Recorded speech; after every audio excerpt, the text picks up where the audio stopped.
Welcome back to Steadfast Strength, the Mom Fitness Podcast. I'm Kelsey, and today I'm with Alex. Hi! It's been a minute since she's been here, and it's been a minute since we've had a podcast, and part of that was just like busyness, life. Part of that is that I'm 13 weeks pregnant. It's a beautiful life.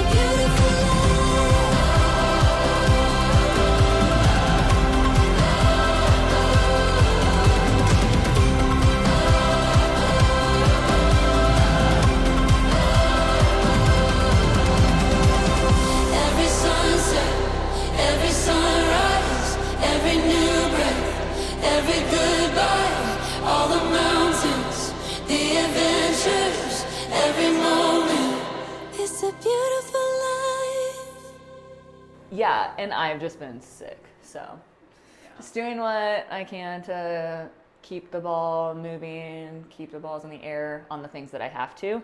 And so this took a back seat for a few weeks. Well, hopefully the hard part's almost over. I know, right? We'll see. We'll see. So that's kind of like what we're going to talk about today, I think, is like the messiness of life and season shifts and navigating the mindset stuff that comes with that, like the practical, like how do you stay dialed in? How do you stay focused on what's most important when those seasons shift?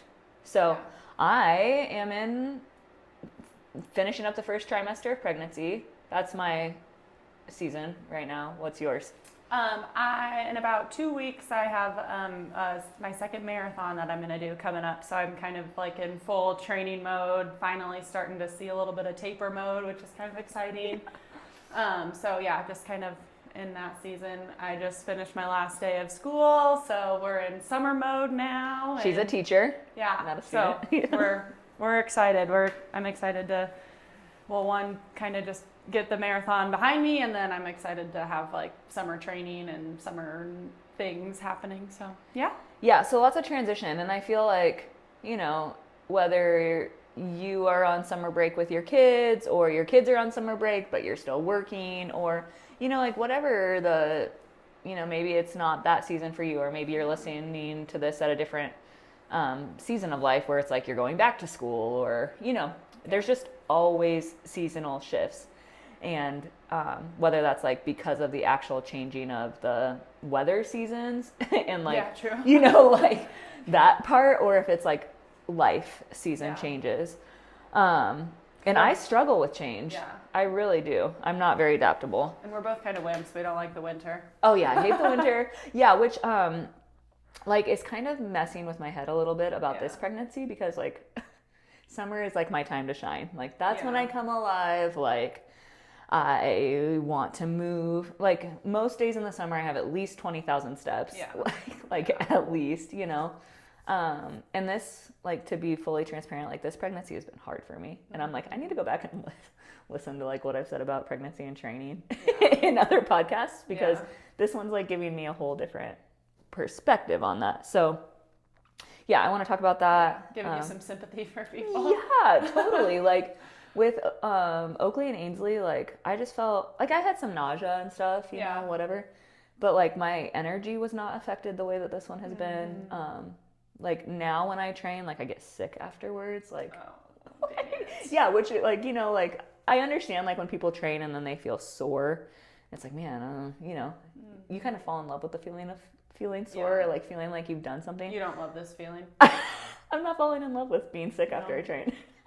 Darn it. Yeah, but so that takes like a mindset shift. Yeah. So anyhow, I can talk more about that, but let's talk about your mindset But stuff. Remember, you're going to be great and good to go next summer. It's right. going to be awesome. And like, and this is what we want right now. Yeah. Like a baby. Yeah. So like the priority is different. So like my head, like I have to stay focused on that. Like this is a gift.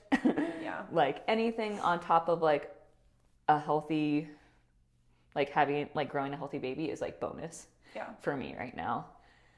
You, like in this specific season, you're focused on the marathon. Yep. So what are some of the like mindset things like you're having to stay focused on? Like what are the distractions that tempt you away from that? So I'm doing a very specific training like session where I have like very specific runs and hours and like tempos and stuff that I have to do each night. And I'd like to say I've been 100% on that, but especially the past couple weeks, I've been struggling a little bit just because there's so much going on and I'm just kind of exhausted, and I'm at the point where I'm like kind of ready to be done with it. But at the same time, I'm like, okay, I have to hit at least like my fast runs and my long runs. And it's okay if I can miss one of the like slower recovery runs. But the big mindset for me has been, like I said, like I will put my kids to bed and then I go run. So that's been kind of tough. And sometimes I'm like, I really don't want to do that. But I know there's a purpose behind it. And I know what it's like to not be prepared for a marathon. And I don't want that feeling again. So I know that I have to like really buckle down and just do it and get it over with during this kind of season. So another thing that we kind of talked about, even at the gym the other day, I was like watching all these people like run really fast and then like do these cool like conditioning things, and I was like, oh my gosh, I want to do that so bad, and I'm excited for that season, but like I know that I don't want to destroy my legs and my body, so I'm kind of just listening to that and getting into those transitions and seasons. That's really good, because if you went hard at the gym in the conditioning session, then like you wouldn't have what you needed to go to do the stimulus of your run later. Which I know is more important right now. Like I know it's important to get those miles in and to keep my tempo and kind of do that to me. Yeah. And for me, it's like same thing. Like I want to be like cleaning and snatching, but like I have a hurt ankle. I have a baby. Like that's like I can do other things that keep me like healthy and save that for the right season, you know? The right season. Yeah, the right season. Yeah. I feel like this is something that we've talked about too is, well, there's definitely like that comparison. Like when you love to train and then you see like other people in the gym doing things that you want to be doing and you know you can do, it's hard to say no to that. But like, again, you want to be focused on your priority for that season. Yeah, because there's an end in sight. So like with pregnancy, there's an end in sight. And like, I mean, you were kind of like my motivation through my pregnancy because I saw you have kids and then like, okay, you're back into it. Now you're back to running. Now you're back to pull-ups. Now you're back to it. Like, you know, it's going to come back. It's not going to be forever. And then same with like marathon training. Like I said, I'm so excited to be done to like get this race done. Cause I know I've been working hard for it and I'm excited to like see what I can do. But then I'm also excited to have my summer and not have to worry about like, oh, I got to get this run in, or oh, I got to do this and this and this, and I can have my summer and I can have my gym time. And so I know it's coming to an end. I know it's just a season. Yeah, that's a really good point too. Like the balance of that. Like sometimes you can go like do a lot, you know, and it's a season. And like, what's been your why for the marathon? One, I just really love having my kids there and having my husband there, like supporting me and cheering me on and knowing that I've been working so hard for this and kind of to see the success pay off. And then this time I'm like kind of going for a goal time, whereas my first couple I was just going to do it. And so now I have like a set time that I want to get. So kind of my runs have been around that time. And so I'm kind of excited to see if I can do it. Cool. And for me, like I love being fit. Yeah. But like I think about like what I want out of life, and like of course I want to live a long healthy life, and that's like part of my motivation for training and eating well and things like that. But like why do I want to live a long healthy life? Like because I want to be able to enjoy the people around me, and part of the people around me are like my kids and like having a family, and I don't want to miss like having a family because I've like been so obsessed with fitness, you know? So it's like keeping those things in balance and too. Like a part of the reason that we love to race so much and do this is because we do get to go have different experiences. Like my husband did one in the middle of Kansas, and we got to stay in this like creepy hotel, and it was like super sketchy, but Mason loved it. Like my son loved it. And he's like, this is the best vacation ever. And I'm like, we're in a town of like 200 people in the middle of Kansas. I'm like, Kansas Chainsaw Massacre. like, yeah. Or like the biggest attraction there was like the world's biggest egg or something. And he was so excited. So this one that I'm doing in a couple weeks, we're going back to where like Michael and I kind of like started our lives, and we get to show the kids the Sand Hills, Nebraska, and just all the stuff out there. So that's exciting. It's like that's another kind of why. That's so cool. Yeah. Yeah. So yeah, like for me, like knowing the why of the season. Yeah. And like creating boundaries around the season. So like for you, like you just can't do the high intensity conditioning that we do here at the gym, because you need that energy to I remember what I was going to say earlier. Like so you need that energy to pour into your runs. But something that I think like I as a mom get trapped in some days is like when my plan A doesn't happen. Like usually I have like a plan B or whatever, you know, like, okay, if I'm really sick at 5:15 and like throwing up or whatever, like I'm just going to sit and coach that class. I'll try to work out at another class where I'm not feeling that way. Yeah. But, you know, like sometimes if my plans don't happen the way that I want them to, and let's say like prior to pregnancy when my volume was a lot higher, like let's say I had like an hour run on my agenda and I didn't get that hour run in that day, then like the next day would maybe be scheduled as like a lift day or something. But I'd feel like, well, I didn't get that 10-mile run done. So now I'm just going to like stack things on. Like whatever fitness I can get in, I'm just going to get that fitness in no matter what, instead of like sticking with the plan, you know, because then sometimes I was like losing track of like my actual volume, how much energy I was actually expending, because I was just like, I didn't do enough yesterday. Now I got to make up for it today. And then it was like really taking away from this focus of my training and the stimulus. And I know it's not like how my program is written, but as long as I got my long runs and like my really hard like tempo runs in, like I was happy with my week. If I could get, like it called for 3 or 4 like hour just at a low heart rate or like zone 2 or whatever. And if I didn't get those, I wasn't gonna be super upset about it. But I know they're important, and I know it's like necessary to have those, especially with like the heart rate training that I'm doing, but it was okay. Yeah. Because there's just no way, like I had to sleep. Yeah.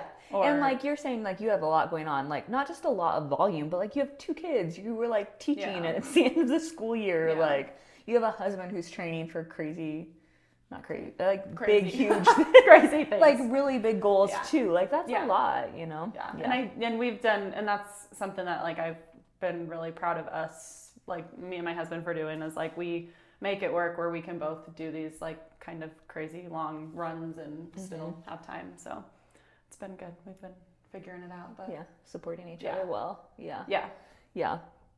That's really good. I feel like there's been seasons for Andy and I where like more specifically in like work where like one of us had to like really dig in so that the other could kind of pursue their dream, you know, and make things happen. And that changed like the balance, you know. But then like fitness wise too, you know, like one person has an injury and the other person's, you know, still training hard. Or like right now Andy's like, he's doing great, you know, and I'm like, like I'm so happy for him and jealous of him, you know, but like it's really fun when you're like pursuing it together and both in the same season. Like I feel like that's a gift to be like cherished and like special. It's cool. Keep going, Andy. I'm proud of you. Next year. Next year. When you were talking about like knowing that it was okay if you just got, you know, whatever it was you got done.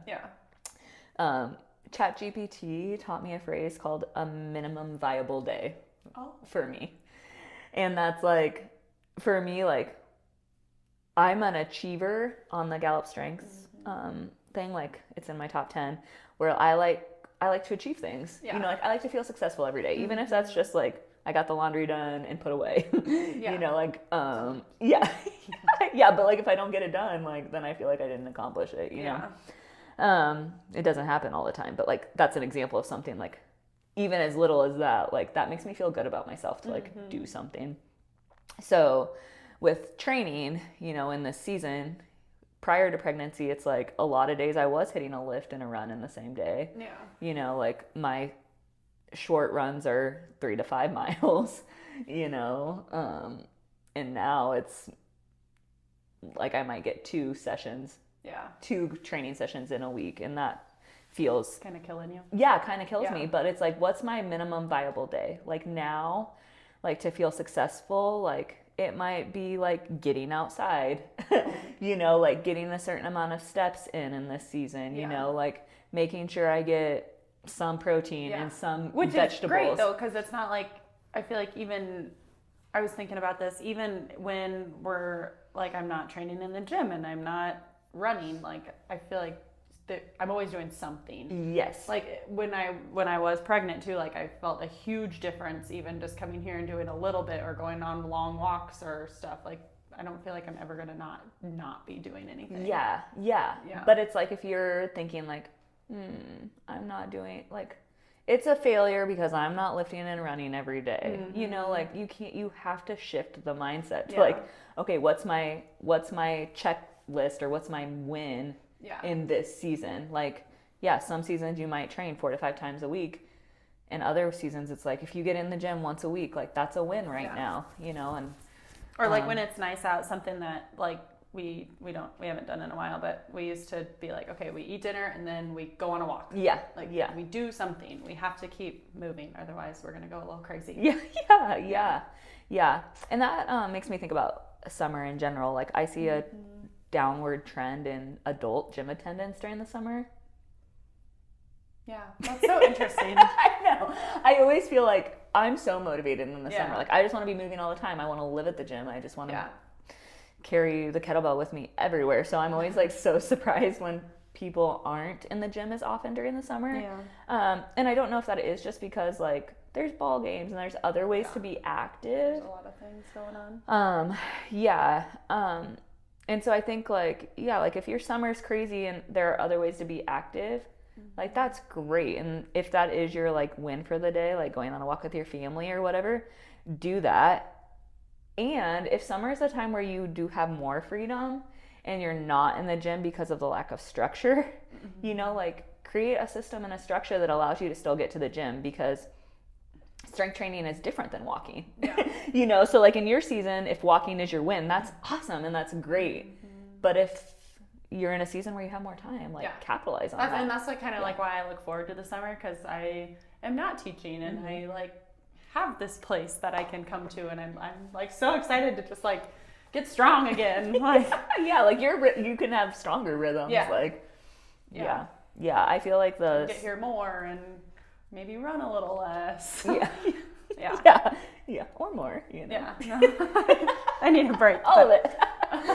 Different seasons. Different seasons. Like you'll need to recover a little bit, you know. I think that's one thing I learned like after the 50 miler I did, is like I want to be invincible, but it like takes time to build up that stamina, you know. And sometimes after you accomplish a big feat like a marathon or something, like or 50. A 50, you need recovery time, you know. And it's okay to that. So your goal, like your wins for a few weeks after the marathon might look different than they will in 6 weeks from the marathon, you know. When I probably sign up for another one. But I know. I'm so tired of this. So addicting. I know. I've been like thinking like, could I like walk an ultra and like, you know, like just to like have something on the calendar that like keeps me moving and motivated and training for something. That's my problem. Like, like I feel like my disciplines and my habits are always in place, but I just like being excited about something coming up, you know? Or having something to train for. And like you said, it's like not fun to not be prepared for something that you sign up for. You know, so there's like some accountability there. Okay. Do you have any like anchors or system? Like how do you create structure in the summer then? Like you have so much freedom. I know. I don't know. With coaching here, that helps a little bit because that gives me something at least to do during the day, and to just get out of the house with my kids.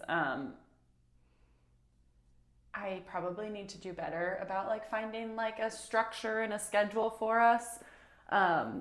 But this definitely helps, just like being like waking up in the morning and being like, okay, I know we have the gym. I know I'm coaching these days, and I know I need to work out myself, so I'm gonna get up and go these days. So that helps a lot, just to like get us going in the morning. Yeah. But we're like, I've always been a morning person, and I like don't, and I can't sleep in because of my daughter. But Thanks, Em.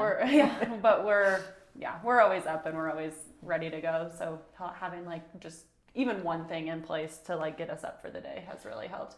Well, and then like last summer, we always planned like Fridays, we're going to drive to the park and you're going to run, then I'm going to run. And so just having things like that in place, we need to do that again. Yeah, I would love to do that. Yeah. Yeah, I think, like, I need that too. Like, I need something on the calendar. Yeah. Like, something structured, and I think that that's one thing that like the gym provides for people is like you have to RSVP for your class now. Like commit to it, sign up, get up and get there, in that like having to be here to coach or whatever, like that gets me going. And then I'm like, I don't have to have the rest of the day structured, but just, like, especially that morning time where it's like, okay, we have something to get up for, and something to be ready for. But like I said, I need to probably do better about scheduling like different things for us throughout the summer, because sometimes we do just we just do whatever. But it's also like a time to rest and recover, and because, like because that through the rest of the year we're like, let's go, like we gotta go. Like Oakley will say things like, do we have to hurry today? And I'm like, oh gosh, like, sorry. Like I didn't mean to put that in you, but like it's encouraged me to protect a couple days of the week, where there's mornings where they are slower for our family, and and that's why we look forward to like summer so much, is because I finally do get to like breathe a little bit and not be so like, let's go do this, and then we get home and we have dinner right away, and then we get to play for like an hour, or we have t-ball, or we have soccer, and then it's bedtime. So I do look forward to the summers to have a little less like structure and a little bit more freedom. So. And I feel like but it wouldn't be as like enjoyable or rewarding if you didn't have the like the things that you're working for in the other times of the year too, or I don't know, like being a stay-at-home mom too, like. You call yourself a stay-at-home mom, but I feel like you work a lot, so okay, thanks. I don't know if you are. Okay, I don't know either. I don't know what I am, but okay, for stay-at-home moms, like if you're a stay-at-home mom, like I don't know, like it is hard to be home with your kids all day. Like that is really very exhausting. Yeah.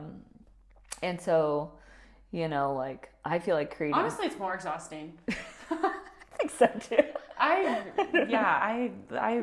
don't know if I could do it. Like that's a hard job. It's like a really hard job. It's so hard. And so, like, I don't know, I'll have to have like someone who's a full-time stay-at-home mom come on sometime and talk about their structures and systems, because like, just like being at home all day, every day, like I can't do that. Like, that's why like having the gym time or like getting this out of the house for like, we're really going to go to the park with Alex. Like having something to like break up the day, or like give us some anchor points that then can propel us into other actions, like we're out. Okay, so now we're gonna, go on a nature walk, but like it's hard for me to just get the kids up and go on a nature walk. But like if we're already up and moving, and then we can like go into those other things. So the season's shifting, like finding things to anchor you in. But I think it is important to have that time that's like identifying what season you're in. Like what your goals are for this season, what your wins are for this season. And I think it's always important to like have some type of a goal. Like even if it's like like you said, I want to walk a mile, or I want to get 20,000 steps or 10,000 steps a day. Like I think it's important to have that, because like when I was pregnant with Mason, I really did, my first one, I really didn't have any of that. Like I didn't have this gym. I would go to like Anytime Fitness and run on the treadmill sometimes and do a couple like machine stuff, which was great. And then like I kept up with it. Like I think I ran the day before I had him on like the treadmill, and I was like, oh oopsies. But nothing like structured like I did when I was pregnant with Emery. And after I had Emery, and like the recovery from that was so much faster. And I think like, just like I said, like, look, watching you like have Ains and like recover from that, and all the ladies at the gym that had babies at that time, they like recovered so fast, and then they were recovered, and then I got pregnant, and I was like, okay, I can't, like, I love this season, and I love being a mom, and I love going through like the body changes myself even, but just knowing that it's going to be there when all that is done. That makes me think of two things, like one, community. Yeah. You know, like when I was pregnant with Ainsley, like Hannah was pregnant, Lisa was pregnant, and like having other pregnant women around me was really helpful. Just because, you know, our pregnancies weren't the same. We had different pregnancies, but like we were all modifying in ways that we needed to, you know. And so like, I'm trying to think, like right now, I don't think there's anyone that I know of yet that's like pregnant with me right now, but again, like I'm around people who've been there and that can like remind me, like you'll be fine. It's a season of life, and then it's over, and then it's even cooler to like come back on the other side and like, I went through pregnancy, or I did this marathon or did this race, and then now I'm back to doing other things, and like whether like I don't know what I'm gonna do next, but I know it's probably gonna be something. So just like looking forward to like those different seasons. Has been really fun. I was talking to Emily. And you get a baby at the end of I get a baby, a new human, which is so exciting. You know, like that's one of the miracles I cannot get over is like, who's this person going to be? You know, like right now the world doesn't know this person. And then just like looking at your other two girls, like they're so different and they're so funny. So it's like, oh, you get another one. Like, who's it going to be? It's going to be a good mix between the two of them. Oh, Lordy. We'll see. Or a complete curveball. Who knows? True. But I was talking to Emily, and Emily was talking about like how her first two pregnancies, like she didn't work out at all. And then when she was pregnant with Carson, she did work out. And like it was so much easier. You know, and that like that's been the narrative that I've like accepted and has been the experience of a lot of people around me, is like training through pregnancy has helped them after. So I think that that's been hard for me because like my first two pregnancies, like I was able to train a lot, and this one has been different, you know? But again, like I'm just having to adjust that. But you're not doing nothing. Like you still are trying, and you like went on the bike ride with me, like you're still doing things. I know, and Emily pointed out, she's like, you run around on the soccer field coaching soccer, and you know, like there's just a lot of different energy expenditures throughout the day. And like my lifting right now, like in the previous pregnancies, like I was still like cleaning and back squatting and things like that. My body felt fine to do that. This one, it hasn't really felt that great to do those things. And so like I'm still lifting, it's just like more with a bodybuilding focus, you know, like I'm just adjusting the kind of lifts that I'm doing. And like you said, like in other pregnancies, like I don't know, I'm hoping that second trimester I'm like feeling better to run and stuff, and maybe I'll do that. But like otherwise, like riding the bike and rowing in the garage, you know, like finding things like that to do. So whatever your season, whatever your phase of life, like what's your minimum viable day, like what, or week, like what is it each week that you're like, that's your win for health and physical activity and fitness. You know, I was telling the class this morning, Oakley asked me the other day in the car, Mom, if you smoke even one cigarette, will you die? I'm like, is she asking this because she knows people who smoke and she's worried about them? Or is she wondering, like, if I smoke a cigarette someday, am I going to die? Which with Oakley, you know, like, very possible that she's already exploring what her boundaries are now, like what she can get away with someday. But it led us to having a conversation about, like, living, like, the reason we train and eat well is because we do want to increase our chances of living a long, healthy life, you know.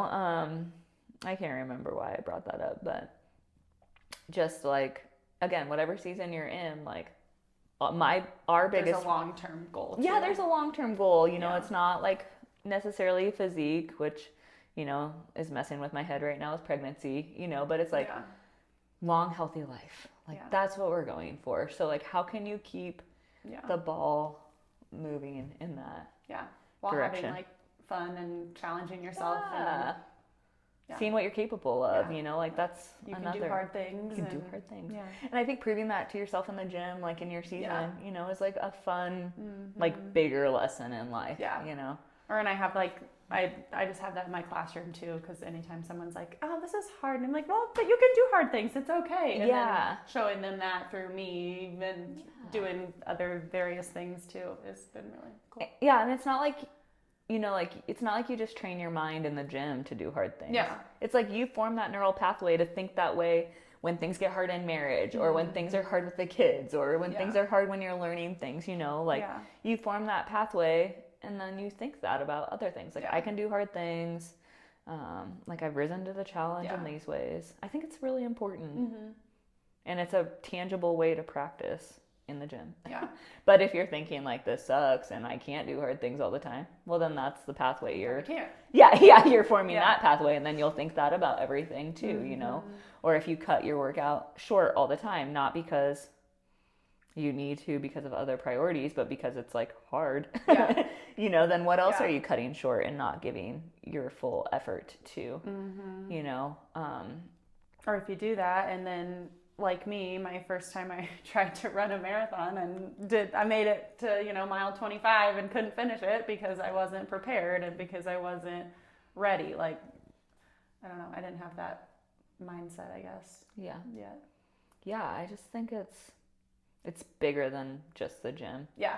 You know, it's bigger than just the gym. And showing your kids that too, like my own kids and like the kids that we teach or the kids that you coach, like showing them that has been like a big motivation too. Yeah. And I want Andy and I to do a podcast soon about like summer training for the athletes, you know, but like we focus on it so much with the athletes, like nutrition and mindset and like the stimulus of the workout, but it's like for adults too, you know, like we're talking about that with adults too, you know, and like it matters in your life and what you want your life to be like. Or when we did, or when you put on like for the girls, that Friday morning for the girls, like Bible study thing, and all of their like big concerns had to do with sports, which is fine. That's the season of life that they're in, and that's like what they worry about. But then to like transfer that to the gym, it's like you can do hard things, like you can do it and you can put your mind to it, and if you train for it, it's going to be better. And so like building that to like you said, with marriage and with kids and with jobs and finance, like you're building that base so that you can handle those things later too. Like that's not just for like to get better at basketball, that's to like form your mind. Yeah. So I thought that was kind of a cool. Thanks. Cool life lesson. Yeah, I'm excited to dive into that stuff with people this summer. Yeah, it's important. Training for life, building resilience, strong positive mindsets. Through the different seasons. Yeah. Anything else? I don't think so. Okay, so thanks for bearing with us as we took a little hiatus from the podcast, but we're back at it. It's a new season with more time. So hopefully we'll be back next week with another podcast. Thank you. Yeah, thank you. Have a good week. Bye.